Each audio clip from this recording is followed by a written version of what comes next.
welcome to the Lioness Den. I am so glad to have you guys here again. This is a podcast where women come together to support, empower, and learn from each other. I am your host, Vetta D, and tonight's episode is going to be dedicated to the single mothers who are navigating the challenges, and rewards of co-parenting. We're going to be talking about managing the complexities of co-parenting, setting those healthy boundaries. We know some about that. And creating an environment that promotes well-being for everyone involved, especially our babies. Okay?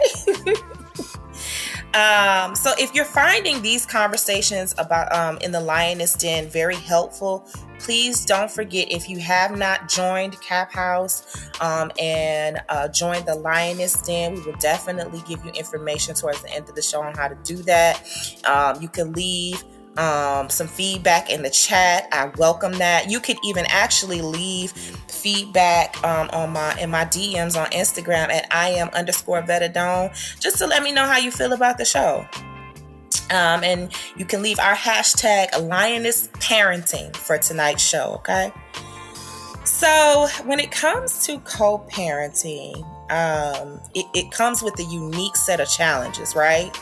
And for single moms, the role can be even more stressful and demanding. Today, we're going to break down those challenges and discuss how to establish a supportive co-parenting dynamic, okay? When I think of co-parenting, even just the goals of it all, right? I think of the well-being of a child, our babies, which, you want to ensure that our children feel secure, loved, and supported by not only the mom, but the father as well. I'm a firm believer that a child can be raised by either party separately, but y'all are a powerhouse when y'all can do that together, right? Because it's so much better when a child has a mother and a father. I feel like in this case, everybody has their place, right? The respectful communication piece, that's absolutely a goal. And you just want to make sure that you're keeping the communication healthy and constructive, especially in front of the kids, because don't nobody, it's just a little interesting to be arguing and fussing and fighting in front of your babies. That's not cool. And the last goal I think of is building a support system that will allow you to embrace the support of your friends, family, the community resources that will allow you to thrive as a single mother, right? So I want to ask you all for a moment. Aside from the goals that I've outlined, what are some of your goals when it comes to your children and co-parenting? Can I go first? Sure. My goals are just having my children to see that even though there are disagreements and me and their father do not speak very often, when we do, that we're able to communicate effectively, and that they don't see the animosity that he necessarily has towards me, because I don't have any towards him. Mm-hmm. And them just being able that even though we're not together, we're still able to come together for the sake of them. Okay.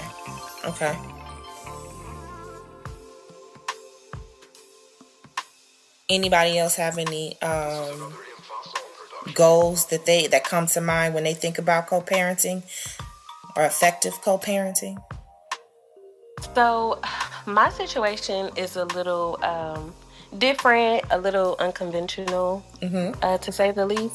So, of course, I'm married and my husband has 2 children. Mm-hmm. So I am the stepmother that's coming into their lives, and, we kind of have our set of things that we have going on in our household. Then they do have their mother. So our co-parenting relationship with each other it's a lot, Mm-hmm. So I think the whole setting boundaries thing is a lot.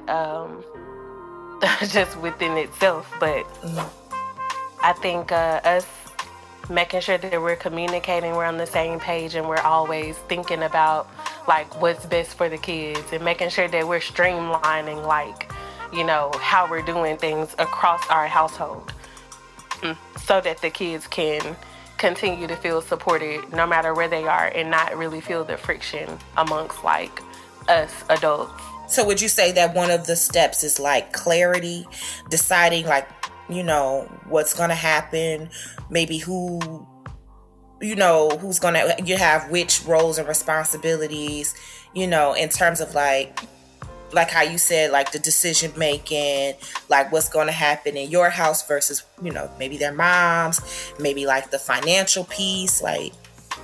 Yeah, I think the biggest thing with us is, the fact that they do have a mother, but I'm married to their father. So it's like, understanding as a stepmother, like where do I come in as far as, setting some type of boundaries or assisting with the parenting, because, it takes a village. When they're in my house, they're my kids. People that know me, that know them, they can't even tell the difference. Like, they don't know that they're not my kids unless I tell them that they're not, but also respecting the boundaries for the children to know that, you do have a mother, not wanting to step on her toes, not really wanting to get too deep into things that they've already established.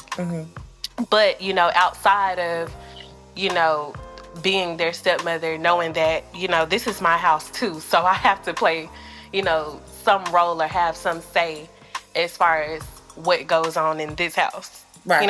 Right.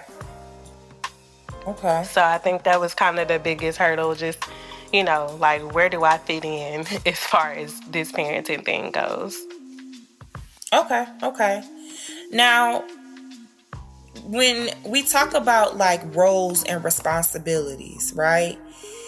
Do you have something like how do y'all define that as far as like the weekly schedules and stuff like that? Like, are there days that you as the stepmother have to like pick them up a certain time or take them to a certain extracurricular activity? Like, when they need lunch money, do they have I assume that they would have the option to say, 7, I need whatever for lunch or for a field trip. Like, how does that work with you?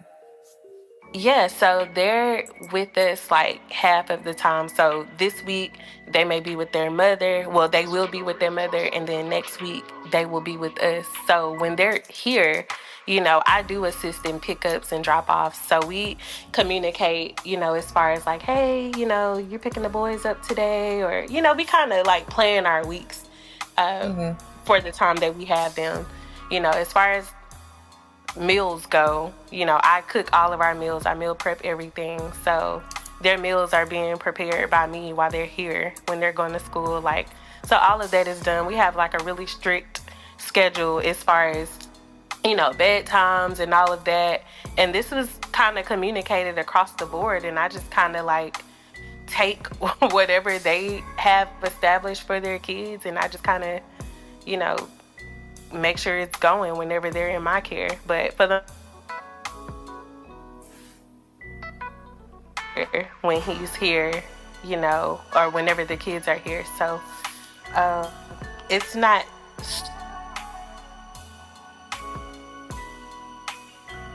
myself, and to kind of come into this role, and just kind of having to roll my sleeves up and jump in.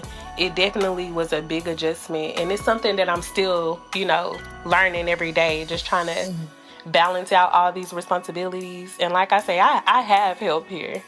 So for the mothers who are like holding it down on their own, it's like, how the hell are y'all doing it without all y'all home shit piling up? Like, I'm folding clothes right now. I'm so sick of shit. But I'm still trying to learn how to balance all my responsibilities and just, keep things going. So, to me, it's all about time management. I break everything up, Laundry I do one day. If my kids got activities, because my kids are in dance.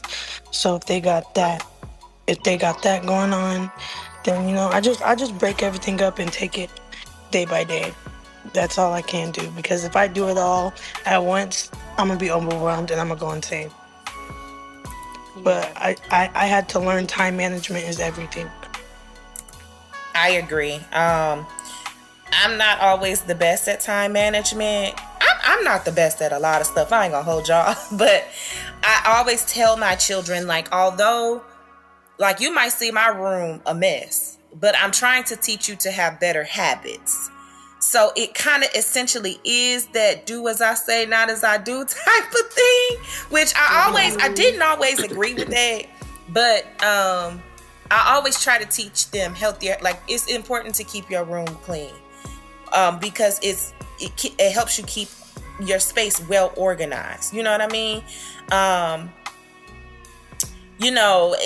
It's just me down here. And although I do have my sister and mom, they, have their own lives and stuff. So I literally had to raise my kids to be kind of self-sufficient in some ways because it's just us three. You know what I mean? So when I say that we're leaving the house at 7, I expect for you to be up at a certain time, knowing that you need to, get up, shower, get dressed, get breakfast, brush your teeth, wash your face, lotion, oil up, make sure you got everything in your bag, and then meet me in the car. If you have any questions or anything that mommy needs to sign or whatever, the night before is when you bring me that stuff, not right before I drop you off. So, No, they love doing that. Right. But Vetta, that's time management, though. If you think about it, that's time management. And you know what? You're right. I didn't think about it like that. That's time management. Because that's how I do my kids. Mm-hmm. Like, don't give me nothing in the morning because I'm not signing it. Because I don't have time. Right? I don't have time. Right. If you got your folder signed at school, you should have told me that last night. Yeah. When I was going over and when I was asking, does anybody have anything mommy needs to see or sign? Because I definitely made that when both of them were in school. I made that a definite question every night. Does anybody have anything mommy needs to see or sign? So if you get to school and you forgot that your permission slip hasn't been signed and you can't go on a trip because of that, well, I guess you're going to sit at school. You're just not going. Yeah. That's what it is. Right. And that's a way for me to help hold my kids accountable and make them responsible for certain things. So it's different when a lot of things are on you. Even with extracurricular activities, with my son, when he first started playing like AAU ball and like running track and stuff, it was imperative for me to get him a cell phone. Now, a lot of people would say, Vetta, like, he in 6th grade, what he need a cell phone for? Well, times are different now. And I need to be able to contact him, before and after practice, when he's ready to go, if practice has ended early, or if you don't have practice at all. I need you to be able to send me a text message or call me. I'ma always have matter of fact, I intentionally, when I apply for jobs, I get jobs that give me that flexibility. If I need to leave, you know what I mean, and take some parenting time. If I need to, like, for instance, work at home, so I'll have that flexibility. Or if, I'm able to, like, maybe not be on my phone while I'm working, but have it close by just in case one of the kids call. You see what I'm saying? But it's imperative to let me know if plans have changed. I need to know your schedule for the week. Do you have a game? Do you have a track meet? What's going on? I need the schedule. So these are kind of some things that I've done. Another thing. I've also taught my kids how to wash their own clothes. Some people have gotten on me about that. Like, you don't wash your kids' clothes? No. I taught them how to do their own laundry. Because I don't got time to be like, I don't. I definitely go behind them, obviously, right? But I've definitely, like, they know how to cook. They know how to do their own laundry. They know how to bathe themselves. They have chores. Okay, and I feel like these things have helped me set them up for not just my house, but their own in the future. Right. So, All right, I'm coming down off my ladder now. Anybody else want to speak to, like, roles or responsibilities with co-parenting? I just want to tell you, mothers, give yourself grace, please. Thank you. That's After, thank you. like, you have to be your own person. You have to be a mom. You have to be a colleague at work. And trying to co-parent with somebody, give yourself some grace. You're right. I feel that. My children and I are in a unique situation. Like my co-parent is in another state, states away actually. So while he cannot be here physically all the time, a lot of their financial needs outside of like, me paying bills and buying them clothes and stuff falls on him. So if they need money for, lunch, like last year I made him give them both like, I think it was like $200 in their lunch accounts, so that if they needed to eat lunch at school, they wouldn't have to be like, Mom, I need money. No. I'm sure your dad then put enough money on that account, eat at school. Keeping the load off you. Yeah. He carries them both on his insurance. So that kind of eliminates me having to take more money out my check for like health insurance and dental and vision, because he's covering it. Not only that, he gives me like the HSA card so I can buy things like body wash, deodorant, stuff like that for them. Over the counter, necessities. Band-Aid. Right. Right. The first aid kits. We need a little cough medicine around here. I have that card in my drawer that, when I need that stuff, I go get it. Also, I have a little emergency card that is his that he made me an authorized user on. So like if my tire blows, right, and I need to fix it like right now, that's what that card is for. Emergencies. If, something happened with the kids and I need money right now, that's what that card is for. And so what I do is I'll let him know like, hey, this and this has happened. And this is what I'm using the card for. So I keep that line of communication between us open and very transparent.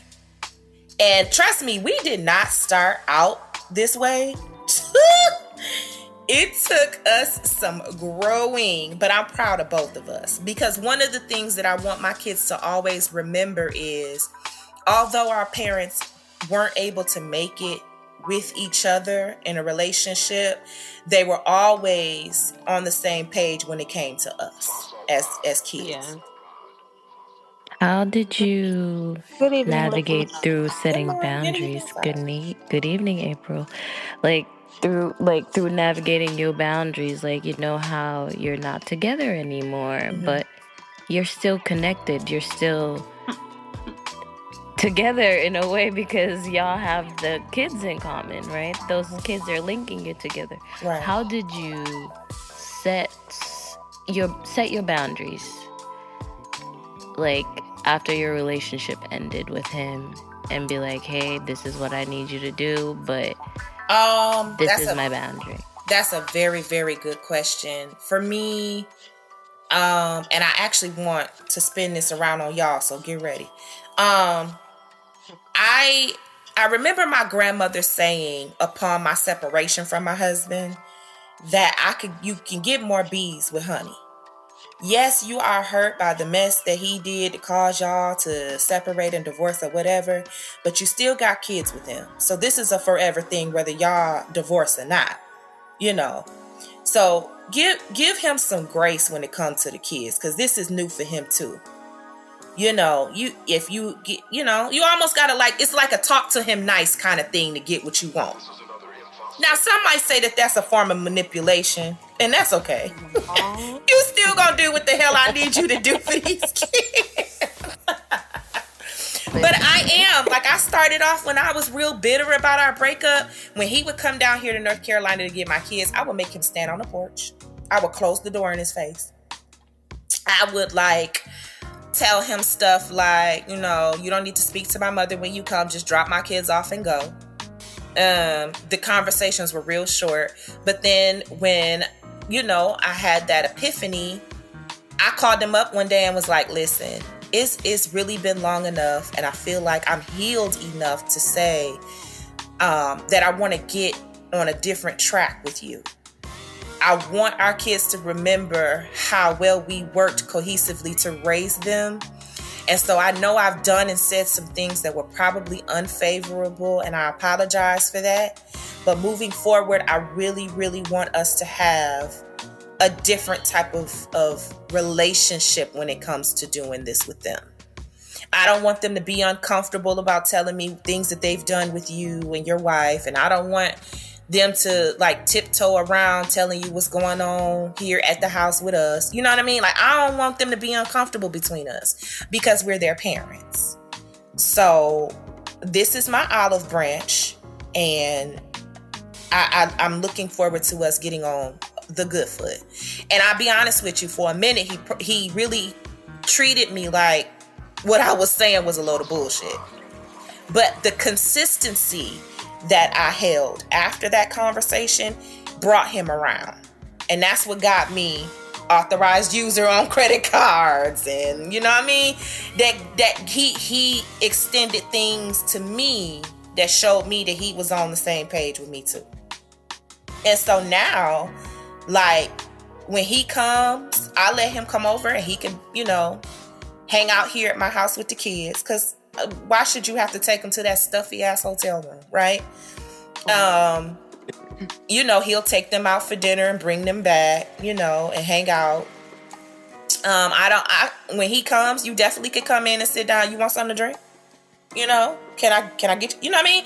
I'm more inviting than I was before. So I feel like establishing that olive branch with him, letting him know, like, yes, I probably am still mad with you about our personal things between me and you, but that don't got nothing to do with the things between me, you, and the kids. And the focus is the children. So. Kids when you guys separated. Say that again. Someone in the chat said, how old were the kids when you guys separated? My children were 10 and 5, I think. They were either 10 and 5 or 11 and 6. I know my son was getting ready to go to middle school. He was getting ready to go to the 6th grade. My daughter was going to the 1st when we moved down here. So they weren't too young, but they were young enough. Yeah. And so now my daughter is 13 and my son is 18, and he's left the house and he has his own place and doing his thing. And so, it's for every chapter that we've explored or have been in with the kids, when I've had questions about how to handle something with my son, I've definitely gone to him because I understand that it's a man thing. And I'm a woman. Right. So I need you in my corner with this. Because I don't know what homeboy got going on. But baby, on some days he be about to get beat up in here, okay? Help me understand what's going on with him. And even when my daughter started to reach like her, the prepubescent era, and when she started like stuff like her cycle, stuff like that, I had to inform him like, this is what's happening with her and her body right now. And this is how we're handling it here. I'm going to recommend that you do these things for her to keep her comfortable. Maybe even have a talk with her. Maybe even invite your wife in on the conversation because she's also female and she's also a mother figure. When she's up there with y'all, so that she doesn't feel like this whole thing is weird. You get what I mean? Because it can be uncomfortable when kids don't understand what's going on with their bodies and stuff like that. So I didn't want my daughter to feel that. Again, also, like, he was able to help me understand what my son was going through when it was his turn. You know what I mean? So I think I'm really proud of us. I really am. I feel like myself and my ex-husband have come such a long way. But I'm curious to hear y'all take on this question. Like, what was it like setting boundaries, and how did y'all, I guess I'll go first. For me, me and my children's father don't have the best relationship. We don't communicate with each other, but that is because when we do communicate, he wants everything his way.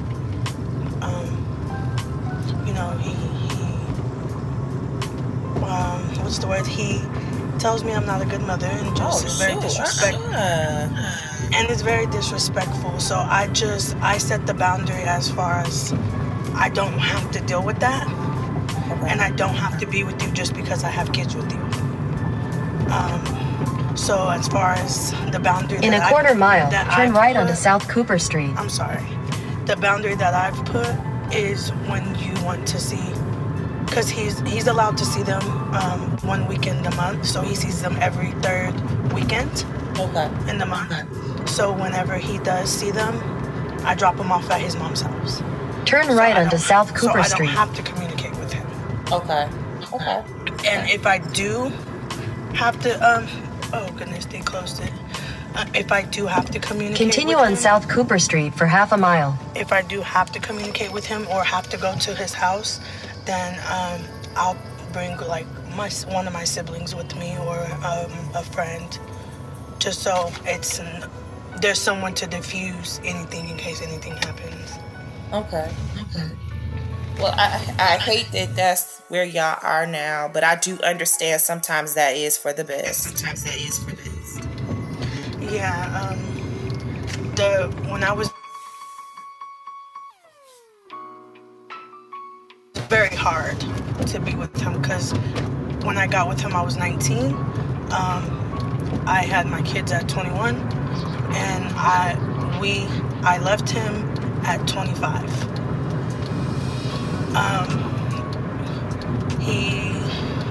He portrayed one way to me and was a different way. I was very in a domestic. Our relationship was domestic violence all the time. He was very controlling, to the point to where my kids were seeing that, and I just got to the point to I was like, okay, I can't do this, because I don't want my kids, my girls growing up thinking it's normal for a man to treat them this way. So, and then even after the relationship, the reason why I did that to where we don't speak is because even now he's very toxic as far as the things that he says to me mentally. So I just rather not deal with it. I can understand that. Emotional boundaries are very important. It's important to keep those emotions in check, and focus on a partnership that's strictly for the kids' well-being. So if he's not able to do that, I can understand why, you kind of keep it very, very limited, the interactions between you and him. So, but I do hope that, he makes a turn, and you guys are able to get to a more effective co-parenting state or relationship or association, being that you have those beautiful children. But I do understand sometimes limiting that interaction is absolutely what's best. I get it. Anybody else can talk about their boundaries and their co-parentship?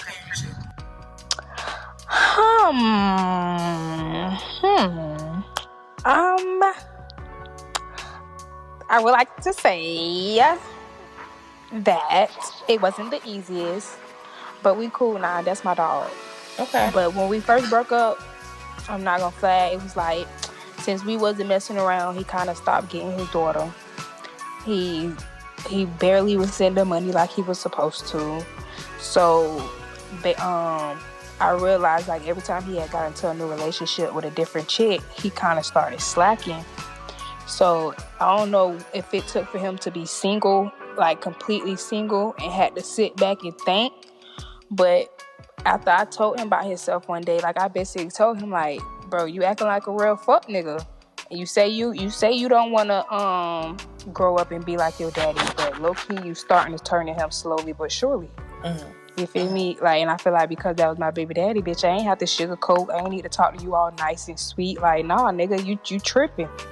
And every time you get with a female, bitch, you for some reason you can't get your daughter on the weekends because you busy out with these bitches. You feel me? And bitch, that ain't good. did what she got. Like, bitch, when she get older, what she gonna think? How she gonna feel? Like, bitch, you can't come see her because you decided to take somebody else to the movies. And bitch, one day he woke up and bitch, I guess he realized that he was tripping, and he sent me this long ass fucking paragraph. I'm talking about that bitch. I'm talking about thesis statement, first, middle, ending, conclusion.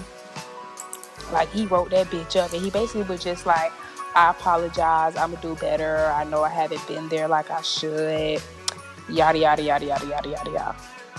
And after that, bitch, we just became road dogs after that. Cause I even told him, I'm like, bro, we was friends before anything. Like, we was cool as fuck at the end of the day before anything. Before you got in whatever relationships you was getting into. Cause even after we broke up, we was cool.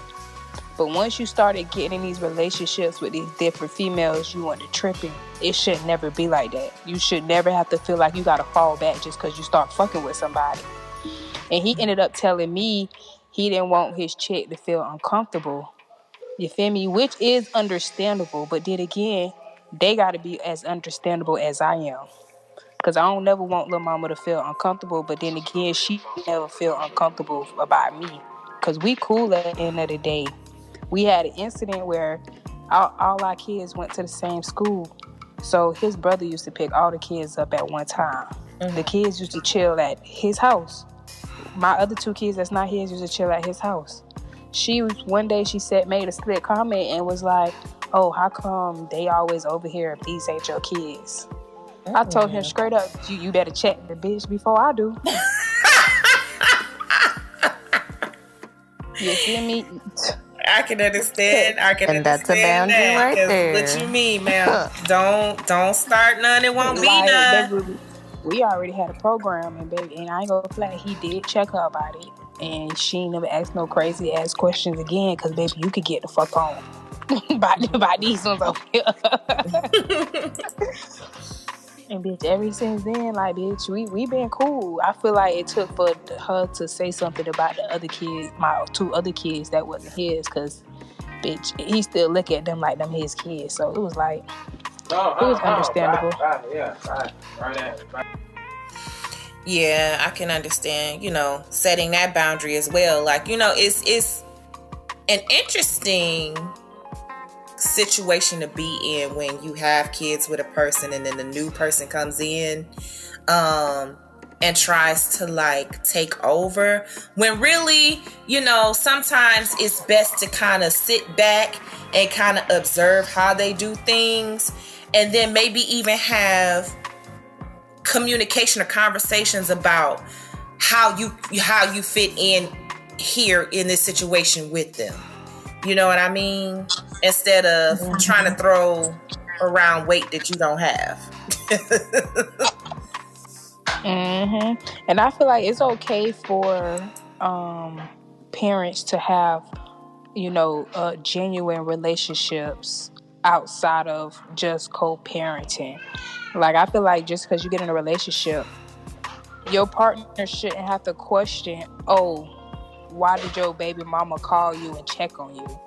Like damn, I ain't heard from my baby daddy in a little minute. Besides him, I'm just making sure his well-being straight. Like, you cool, big dog? Mm-hmm. Like, I don't think it should be a problem with parents just checking on each other without it having to be like, we was cool before the relation. So what's...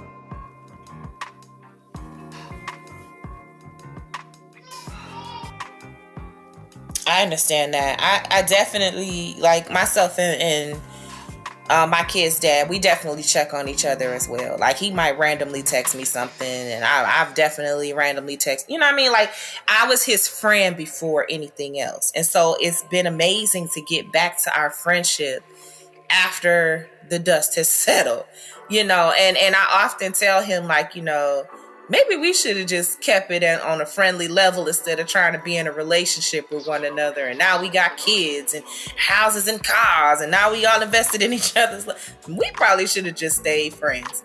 However, the blessings are in my children, and I just wouldn't have it any other way. Anybody else want to touch on keeping boundaries? Anybody else? Real quick, just slightly off topic. One of my favorite people is in the goo. Hey Chantel, that's my favorite cousin. That's like my sister. And I definitely learned about co-parenting from her too. I've seen her do it and she's been amazing. But how do y'all keep the communication? What's the communication like between you and your co-parent? Like, how do y'all, do y'all keep it professional? Like, how do y'all, do y'all consider it like a business arrangement? How do y'all keep it effective and not messy? I think we done made it to the point where we realized at the end of the day we were friends once upon a time. Okay. So it's like now that we've realized, not even he. So now that we're back on that path where it don't have to be no bad blood or anything. We basically do the same shit we did when we first met, when we was just friends. Mm-hmm. So you feel me? It's nothing. It's never nothing sexual. So he tell me about his job opportunities. He let me know when he done got a raise. He let me know he done went out to lunch with his boss. Da da da da da. But it's just genuine conversations you would have with anybody else. Mm-hmm. Like you treat him like the homie at that point. Yeah. Like as long as he don't say nothing slick like, oh, how was your day today? Like, he asking you how your day was. You telling him, oh, I had a rough day. I'm finna hop in the shower. And he like, oh, can I join? See, at that point, now you doing too much. You're doing too much, sir. You feel me? If it's something genuine like, oh, how was your day? Oh, I had a long day. I'm hopping in the shower. Well, I hope it get better. I'll holler at you later. Tell the kids love them. Talk to you later. Mm-hmm. You feel me? There ain't nothing wrong with that. Mm-hmm. Mm-hmm. I agree. So you just got to keep that friendship. You feel me? I think that's the biggest part. That friendship, that friendship really plays a big part in communication. But because when y'all ain't got that no genuine friendship or a good relationship, communication gonna always be fucked some type of way. Yeah. Somebody gonna always have a slick ass comment for something, and it's just gonna always be some shit. Okay. But that's just my opinion. Can anybody else speak to how you can keep it, practically, clear, direct? How what's the communication style between you and your co-parent? Well, I can't speak for communication is. They keep it very professional. Like he'll text, I'm on the way for Jaden. She'll be like, okay, what time are you coming? He'll tell him. He'll tell her, and then she'll text Jaden throughout the weekend, how are you doing, and just ask him or ask their child's father if Jaden needs anything while they're over there, or if his kids need anything. So they just keep it more professional. They don't really talk as much, but when they do talk, it's cordial. Okay.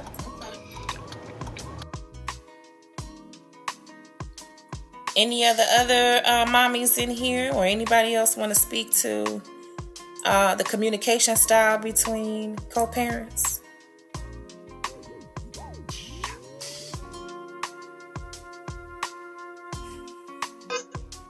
Hey guys. Hey Levels. I was hoping you would bless us with some nuggets, girl. I was about to say, honey, tonight I was going to say mine is very similar to Marisha's sister in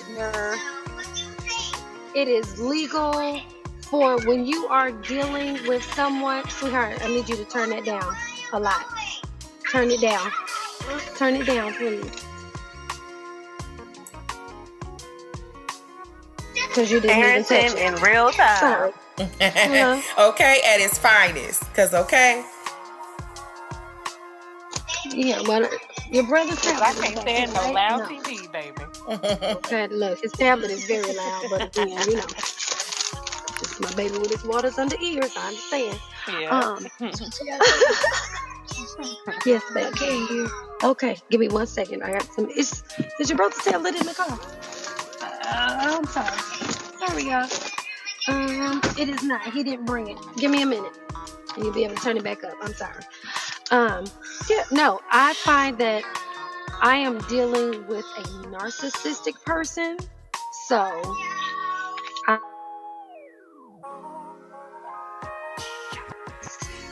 there was domestic violence on top of, according to the court. Can I turn it up a little bit? Yes, you can. Thank you for asking. I don't have to deal with you on a personal level at all, because our child is 4 years old. He does not have to have a means of communication. You're not trying to contact him, right?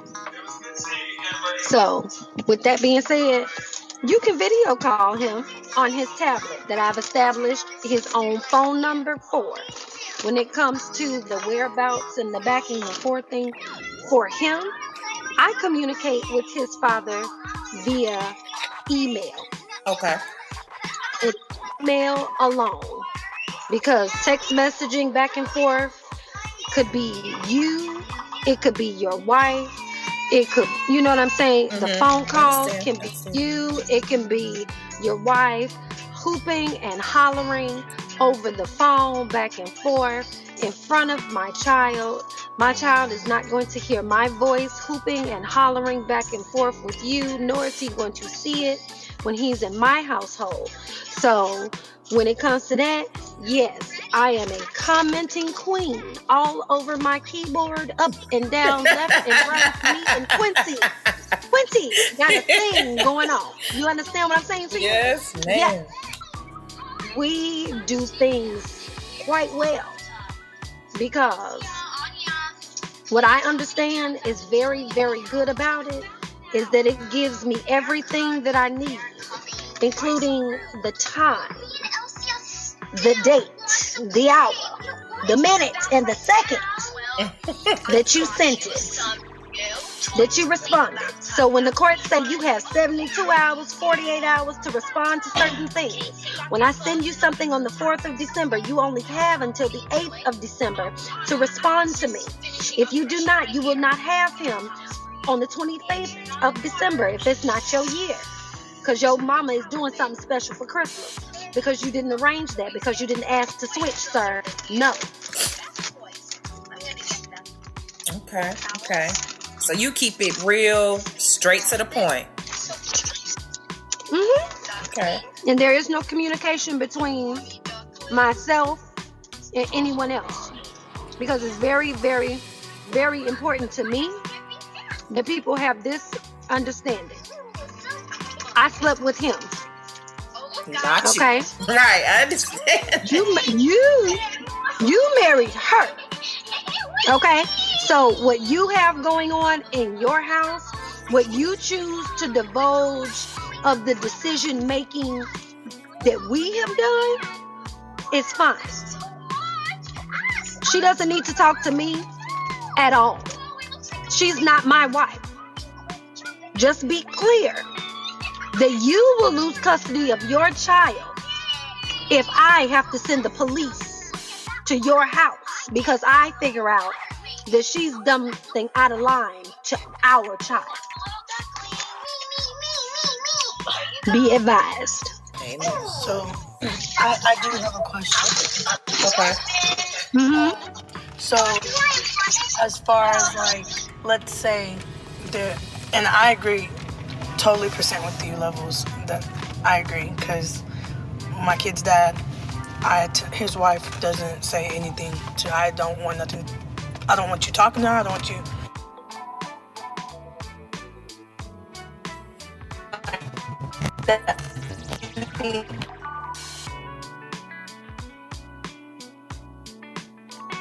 On what goes on with your child, as far as like, let's say the child's sick and your child goes to the hospital and they're supposed to relay a message.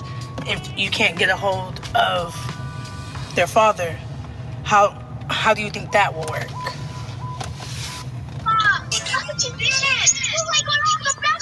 When it comes to what now? So, I just used an example that I dealt with. So, as far as like, let's say you couldn't get a hold of him through email, right?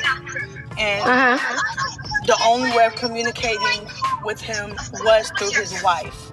And your child was sick or possibly in the hospital or anything like that, and you needed to get in contact with him. Do you think that is her business as far as letting her know what's going on to relay that message to him? It's not even his business because I'm medical decision making over my child. So I'll let him know after the fact.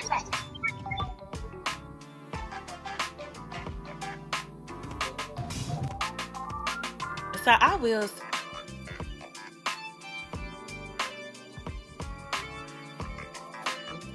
You know, I can't speak for the father of your child's wife. I can only speak for myself. I definitely try to let them handle all of the like immediate affairs with their kids on their own. But I definitely think that it's important to communicate relationship, of course, because there has been numerous of times where, you know, one of the boys, we have two boys, one of the boys will be sick and make sure that they're taking proper medication, or I have to care for them when they're in my care. So it's important for, you know, things to be communicated to me. But I feel like a lot of times, and a lot of times coming into these situations where the kids already exist from a previous relationship, we may not, you know, have all the stories and all the back end of whatever happened with y'all. But I feel like there's always like a mistrust when it comes to like the bonus mom. There's always a mistrust. Like the baby mama's first response is always going to be like, oh, I don't have to have a relationship with her. Oh, I don't have to talk to her. But it's like, ma'am, your kids are staying with me at night. Do you not know that? You don't think it's important to build a relationship with me? You know, so that definitely was something that we struggled with, you know, in the beginning. We still navigating, you know, everything now, but it's a lot better than it was at first. But, you know, on the flip side of that, it's definitely not easy when all we want to do is just, you know, make sure that your kids are good when they're with us, you know? And I truly understand that too, because been on both sides of it. I do understand it, right? Because when I met my ex-husband, he brought 3 children to the relationship, right? So I was on the other side of it, right? I feel the way that I feel now because I left him. And the woman he is currently with, she didn't bring any children into the relationship, right? So this is an inexperienced young lady who is just his wife. Like, my other children's mother was in a different state altogether, right? So the lack of her presence, I was there. You know what I'm saying? It wasn't like she wasn't able. I called her about everything. I built and forged a relationship with her.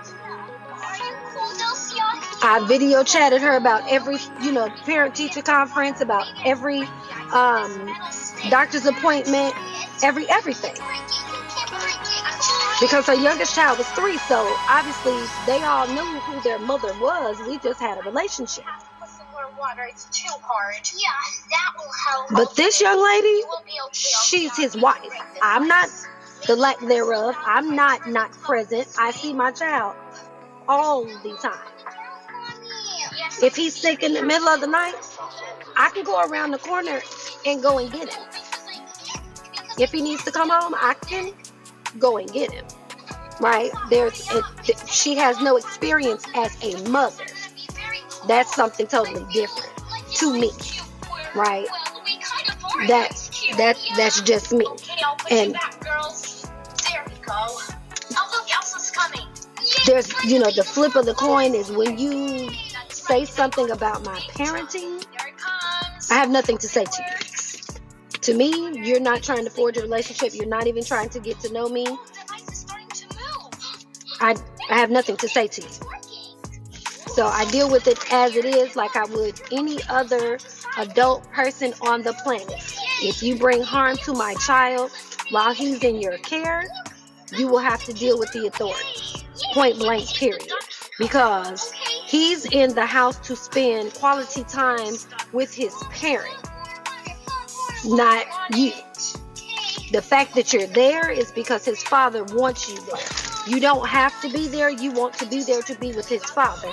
You don't have to care for the child because I'm around the corner. You don't have to look at him twice. Let his father take care of his child.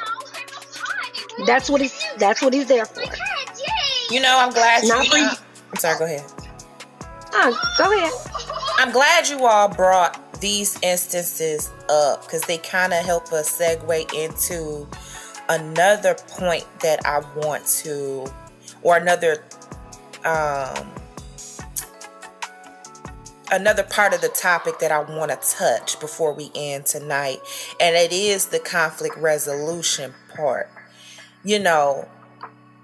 Co-parenting is not an easy thing to do by any means. It's not easy, but it doesn't have to be messy if y'all both are going to work cohesively to make sure that all parties involved are cool, right? So what are conflict resolution tips that you all use when things get a little hectic? Like, does everybody take a minute? Do y'all meet and have conversation? Is it a phone call? Like, what kind of conflict resolution tips can you all give, or conflict resolution things can you offer to make sure that everything stays cool between maybe you and him and the wife or husband, or how do y'all handle that? I feel like in a lot of situations, when things are said or comments are made that are out of line, my first response is, I'm finna cuss this bitch out. That's always, and that's just human and honest, right? Yes. Right. And so I have to understand, like, my place in this situation, and I'm definitely the type of person where I try to make it to where this other person has no control over my emotions. And I know how I am. I may be mad at this moment, but if I take a little break, in 10 minutes, I won't even care anymore. So I try not to respond in the moment that I feel triggered, or the moment that I feel like, I need to say something. I need to get my point across.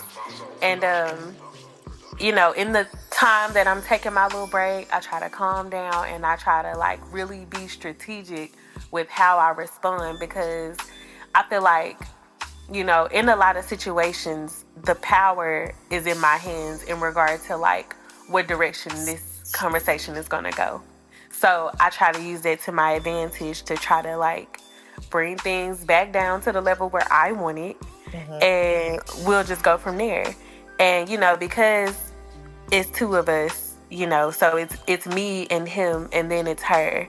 I do try to give her grace in knowing that, she has a different parenting dynamic than we have in our household. So I do, try to give her grace. And he and I, we work together to try to, make sure that we're both on the same page in regard to how we communicate with her.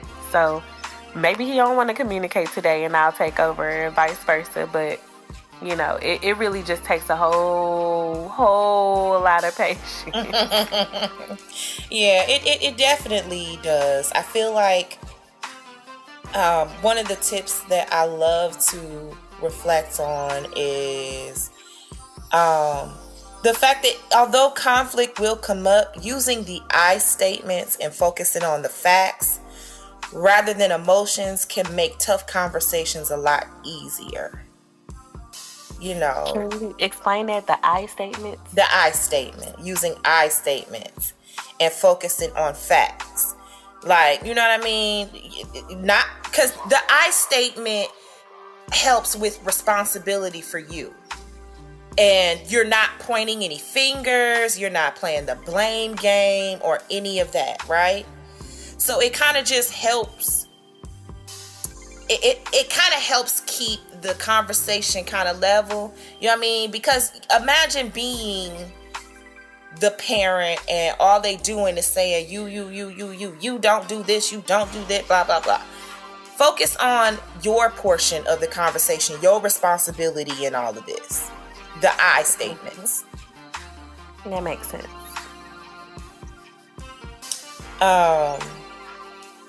Are there any other tips that anyone can offer regarding conflict resolution between you and a co-parent? I don't have any tips, but I have questions. Go ahead. Okay, well, I don't know. I don't know if it's a question or me talking. Okay. But single mom, sole custody of my son. So basically, I had custody of both my kids. My daughter's, who's 20, her dad was just a child support father. Once she turned 18, that's when he started to try to be. That bugged the hell out of me. But I kept myself, you know, your relationship with your dad, you're grown now, go have it, right? My son, however, I've extended that olive branch with my son's father. It was very, very toxic in the beginning. And then I was like, he got me remarried and all this other stuff. I had got remarried, everything was fine, everybody was good. He had a problem with my son calling my husband dad, which he never did. He called him pops. But it was always something. You know what I'm saying? And one day I was just like, you know what? If we can't talk, if all we gonna do is argue, I don't want to talk to you. As soon as this conversation starts turning into an argument because you don't like something that's going on that you ain't even trying to be involved in, I'm done. I'm ending the conversation. I'm hanging up. You can call me back when you're ready to talk. So after a few, okay, I'm gone. You know, I'm gone. I'm hanging up.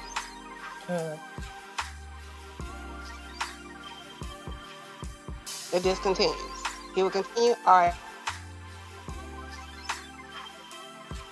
And, you know, like you said, setting the boundaries. You're not going to fuss at me, especially when you're not doing what you're supposed to be doing as a father. So my son is 15 now, and me and his dad no longer even speak. And for me, I find it easier because you're very inconsistent with my son. Like, the reason why he's not talking to me now is because I don't call him to tell him everything that's going on with my son. But in return, you don't call my son at all. You don't call my son to check up on him to see how school's going. But if I make a post on Facebook, I'll get a phone call. Or I get a phone call or a text. Oh, he got honor roll, or he this, or whatever. And I'm like, yeah, you know, you for what? You read the post? Well, I would have liked to have found out, not on Facebook. Did you call your son?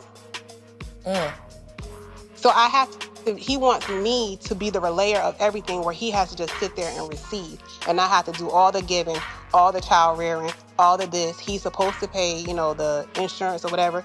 That was decided in 2021. It's 2024. I'm still making sure my son got insurance.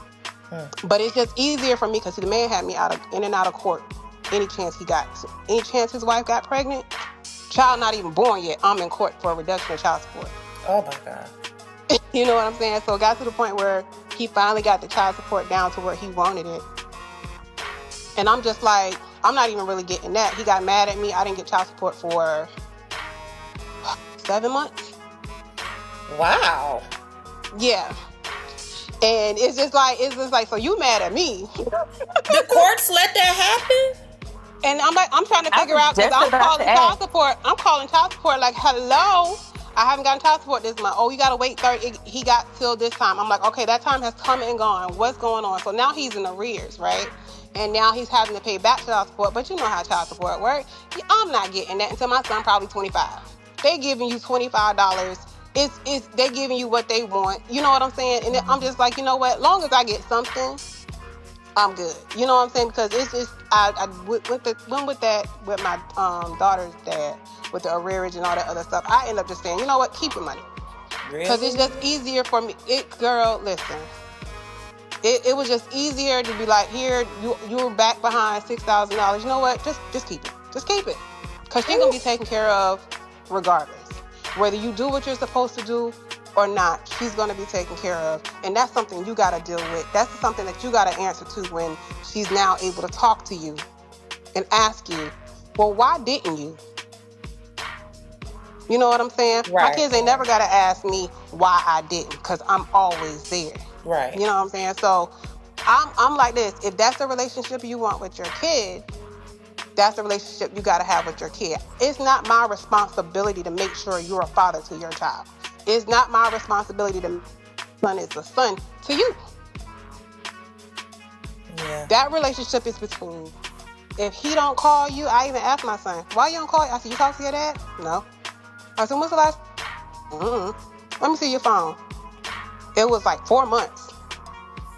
I said, why you, just curious, why you don't call your dad? He don't call me? You know what? That's a real thing, though.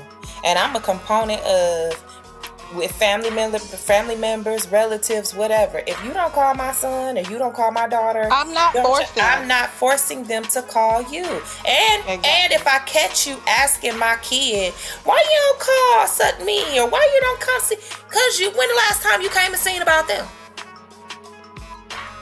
Don't do that. Not with mine. Not with mine. You won't. Yeah. Oh, okay. Like, I've never met my son's grandmother. I've never met her. My son is 15. My son has been to New York 4 times in his life. But she's never come down here to see where he lives at, this, or whatever.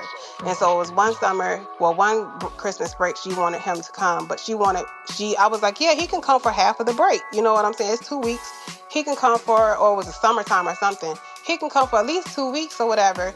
She got like 50 kids and all these grandkids, and they're always there. And I'm like, this is the only one out of state. Right? Mm-hmm. So I'm like, yeah, he can come for like 2 weeks or whatever. She was like, oh no, I was just thinking for a weekend. Excuse me? So you want me to drive or catch the bus from Virginia to New York with how old was he, like 4? With a 4-year-old, just so I can turn right back around during the week? Not even on the weekend, but like she was like 2 days. And I was like, ma'am, that doesn't even make sense. So I was like, no, I'm not doing that. If he can't stay for at least a week, I'm not. Oh Lord, I was all kinds of bitches and hoes and this and all that shit about me. See, and I'm sitting here like, but wait. You didn't want him. You only wanted him for 2 days. Because I would have to take time off of work. You know what I'm saying? Right. And literally, he was really going to be there for all of 12 hours?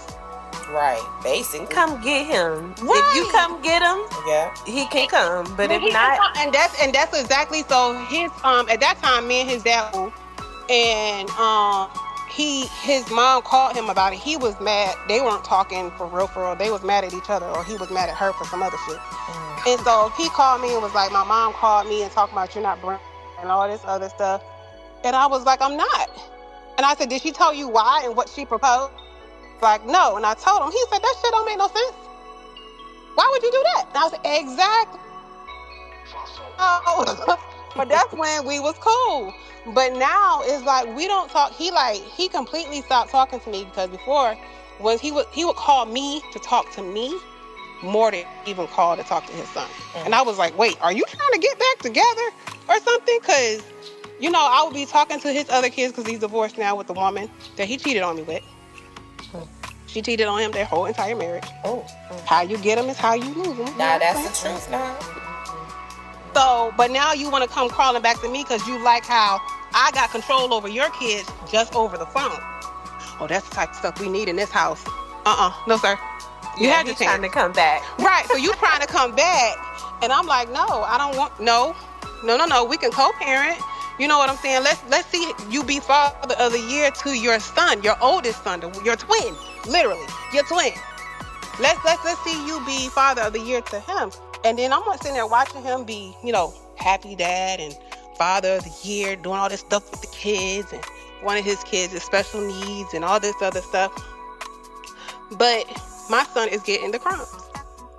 But yet you calling me 2, 3, 4 times a week. And then gonna ask me how he doing. He right in the other room, sir. Right. You got his number? Right. You got his number. You don't ever have to call me to talk to your son because he has a phone. And then the last thing that really just took the cake for me is he asked could he put my son in a family group chat, and it was around his birthday, and I was like, I don't care. You know what I'm saying? Ask Kyle if he want to be in it. He was like, well, everybody's telling him happy birthday and he's not responding. I said, okay, well, you know how he is with his phone. If he don't recognize the number, he not responding. Right. So, I said, Kyle, check your phone. Everybody's telling you happy birthday. So he responded back, but then I don't know if they had a conversation about the group text. So I still asked my son, when's the last time you talked to your dad? And he had called me one day, was like, yeah, I've been trying to call Kai. He don't never answer his phone, this is or whatever. And I was like, well, when's the last time you called him? I said, you know what, don't worry about it like that, because I don't like that. Don't say my son not responding. So I'm going to check my son. You need to pay attention to your phone. So I was like, let me see your phone. That man hadn't talked to my son. The last phone call was on his birthday, September 11th. It was December. And the last phone call? The last text was 4 weeks ago in November. So I'm like, so now you lying on him? And I'm like, that don't even make, I was like, you know what? I can't. I'm done. Because now you lying on my kid. And I was going to check him. Because I don't play that. If your dad's trying, at least meet him halfway. If he's trying to turn a new leaf and be more responsible, be more consistent, at least meet him halfway. You know what I'm saying? Never badmouth his dad to him growing up. Actually tried to make his dad seem like a hero because he was in the military. He was a sniper. You know what I'm saying? All kinds of stuff, build him up just for you to be this way. And now my son sees it. And I'm just like, do I just let this be? How old is your son? If you don't mind me asking. What was the question? How old is your son? 15. Okay. I think at this point, because your son is, at an age where most of them can make, some decisions for themselves, especially right now regarding a relationship with his father. I feel like, honestly, this might be one that you can leave up to him and let him decide. And I know that might be a little difficult, but you as a mom, and it's great. I heard what you said about, not bashing him or nothing like that. It's important for them to see who the other parent is for themselves without any, you know what I mean? And then that will also, allow them to make a more sound decision. Right. But also, like I said, I'm a component of, if he ain't trying, then I wouldn't force him either. But, sometimes you got to just leave those things up to them too, Right. Because it's situations I'll be like, dang, I ain't got nobody to call. You know what I'm saying? When I say I'm a single mom, I'm a single mom. Right. I'm everything. Everything. Today, I had to shut down my season because I do landscaping and all this other stuff. I just shut down half of my business services today because I start working again full-time in the office tomorrow, right? My son is in band. They got competitions, games, and all this other stuff. I'm running around whew. And when you were talking about your house, how do you keep folding clothes, girl? Mm-hmm. Yeah, I literally have raised my children. Paid for it. My house is paid for it. My house is paid for it. this band stuff is over and like one room at a time, it looks like everybody's room looks like it's come and go. Mm-hmm. You know what I'm saying? We're good. But it's just the fact that it's so like a organized, like, what is it? Chaotic organization. I don't know what the word, you know what I'm talking about. Organized mess is what we call Organized chaos. Yes, organized chaos. And it's just like driving me crazy because like I said, like I'm about to go stay at my boyfriend's house because he stay closer to my job now. And I'm like thinking, shoot, I got to find time to get home and get my room together because I'm not staying at his house Monday through Friday. I'm only staying there a few days a week to cut back on gas because it take me like an hour and something to get to work if I stayed at my house with the traffic in the morning. So, and going back home. So it's like, I'm glad I got him over this side, but it's just, oh my God, trying to run a business, then go back to work full time too, and be a full-time mom.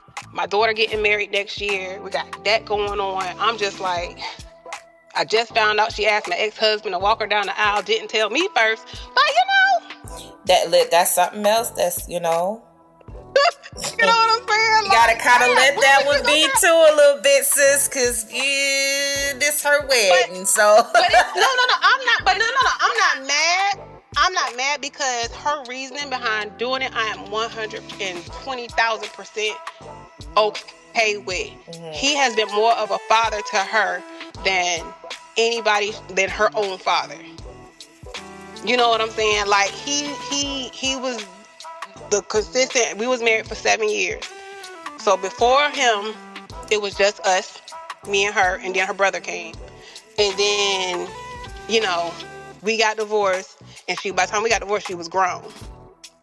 You know what I'm saying? So she was 18, 19 by the time we got divorced. So, you know, he was a consistent, he's been more of a father to her than her own father has been ever in her life.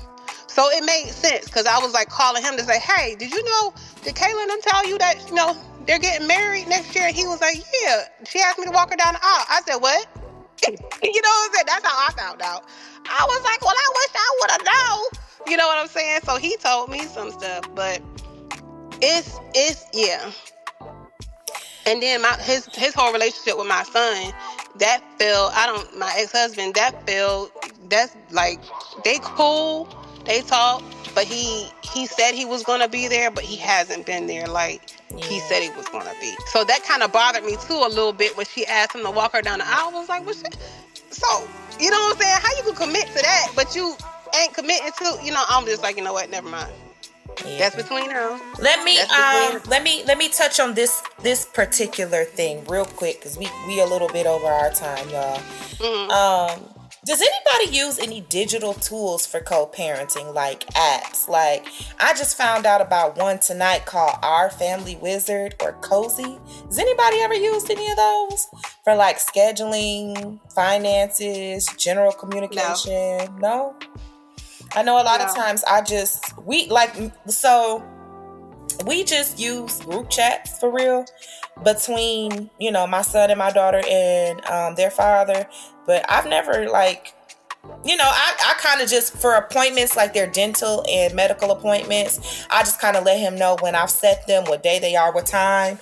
And then I'll let him know like, hey, I'm taking the HSA card or whatever for any type of copays, and then that's pretty much it. Now he will dial in after the appointment just to kind of see, like, you know, are there any major concerns we need to be aware of, or, you know, any questions that, you know, I need to answer, whatever like that. But other than that, I mean, we just have regular text messaging. Anybody else use anything else?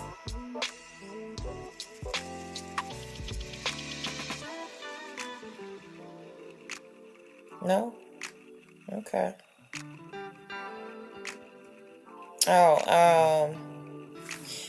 Deshaun said his sister used a shared calendar. That I could see how that could be.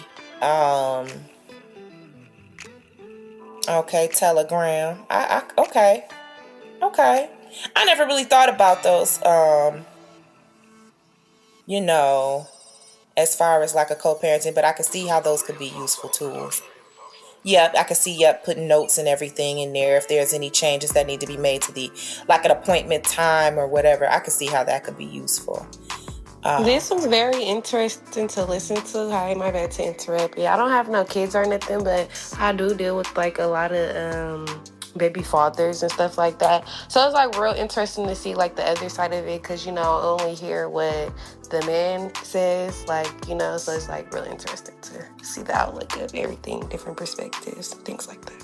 Okay, well, welcome to our stage. We appreciate that feedback, and we hope you come back again for more conversations. But yeah, this is eye-opening. It's informative, and it's great to hear these different perspectives and excerpts of different stories that are happening all across the board.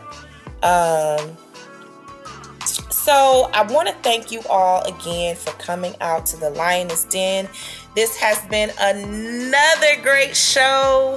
At the end of the day, with this co-parenting thing, the healthiest co-parenting relationship is one that centers on the respect and the love of your child. You're doing this for them and for your peace of mind. So, I want to give y'all a little affirmation, and it goes a little something like this. I am creating a loving, supportive environment for my child, and I am more than capable of navigating this co-parenting journey. I like that one. I like that. It was a little sprinkle. So today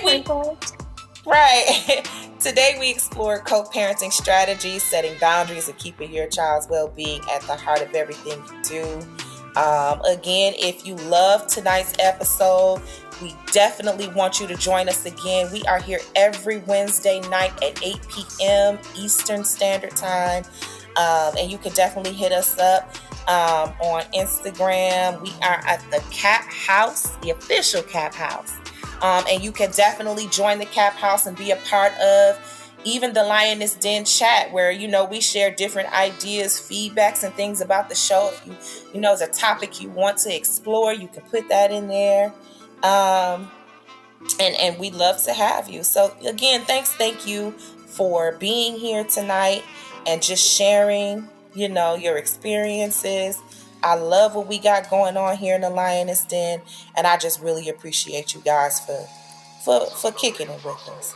So thanks again for coming, and good night.